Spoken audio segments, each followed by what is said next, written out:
कहानी की शुरुआत होती है भविष्य से, जब सूर्य की सतह पर हुआ धमाकेदार विस्फोट की वजह से धरती की ओजोन लेयर पूरी तरह से खत्म हो गई। धरती पर किसी भी जीव का जिंदा रह पाना नामुमकिन था। इस विस्फोट को सोलर फ्लेयर कहा जाता है। अब हालात इतने खराब हो चुके थे, अगर कोई आदमी अपना हाथ धूप में ले जाता तो उसका हाथ ही जल जाता। अब हम 15 साल के बाद फिश नाम के एक आदमी को देखते जो अपने रोबोट डॉग के साथ कुछ खाना ढूंढ रहा था। सूरज की यूवी रेस से बचने के लिए उसने एक खास सूट पहना था जो उसे इस यूवी रेस से बचाता था। अगर तापमान बहुत ज़्यादा होता तो उसका रोबोट उसे पहले ही बता देता कि तापमान बहुत तेज़ है। वो दोनों छुप जाते। अब वो गुनगुनाते हुए एक स्टोर में पहुंचते हैं जहां उसे कुछ सामान, खाने का सामान मिलता है और वहां पर कई लाशें भी पड़ी हुई होती है।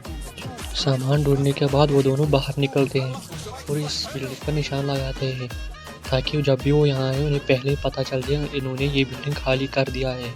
अब फिश नक्शे के जरिए एक इलाके में पहुंचा जो एकदम सुनसान रेत में ढका हुआ था।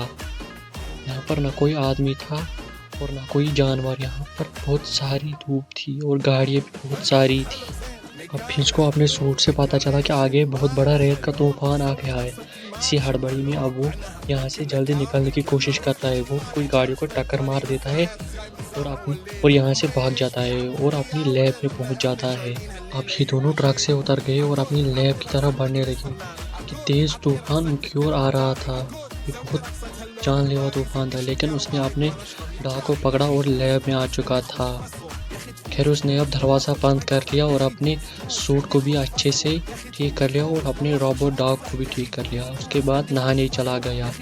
अब वो नहाने के वक्त बहुत ज़्यादा खास रहा था। अब उसे पता चल गया कि वो रेडिएशन की वजह से जल्दी मरने वाला है।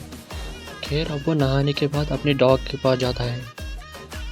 अब वो डॉग को खाना देता है और खुद वो एक बोतल पी लेता है। वो इस डॉग से बहुत प्यार करता था।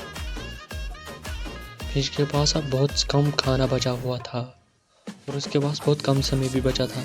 जब खाने को देख रहा था उसको बहुत भूख लगी थी, लेकिन उस खाने को ये बचाना चाहता था, इसलिए उसने खाने को बंद कर लिया और अपने काम में लग गए।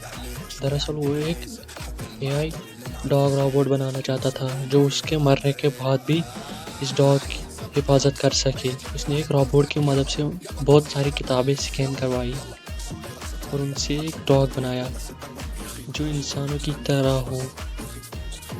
यह अब उस काम में लग चुका था। यह अपने डॉग से बहुत प्यार करता था। अब फिंच सोने चला गया और अपने डॉग के बारे में सोचता था, अब मेरे बाद इस डॉग का क्या होगा।